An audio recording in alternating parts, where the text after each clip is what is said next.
بسد تعظیم و تکریم السلام علیکم۔ ہمارے معاشرے کا حال ہمارے تانے رشوت کا گڑھ ہے، مگر وہاں لکھا ہوتا ہے رشوت لینے والا اور دینے والا دونوں جہنمی ہے۔ ہماری کچہری میں 100 روپے میں گواہ مل جاتا ہے، مگر وہاں لکھا ہوتا ہے جھوٹی گواہی شرک کے بعد سب سے بڑا گناہ ہے۔ ہماری عدالتوں میں انصاف نیلام ہوتا ہے، مگر وہاں لکھا ہوتا ہے لوگوں کے درمیان حق کے مطابق فیصلہ کرو۔ ہماری درسگاہیں جہالت بیچتی ہے، مگر وہاں لکھا ہوتا ہے علم حاصل کرو ماں کے گود سے لے کر قبر کی گود تک۔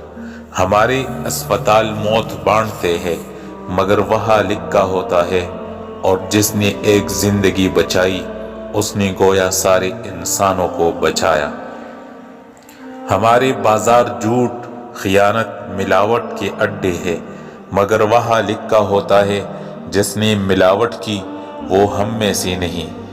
ہماری مسجد ذاتی پر رافٹی اور فرقہ ملکیت ہے، مگر وہاں لکھا ہوتا ہے وَأَنَّ الْمَسَاجِدَ لِلَّهِ اور مسجد اللہ کی ہے۔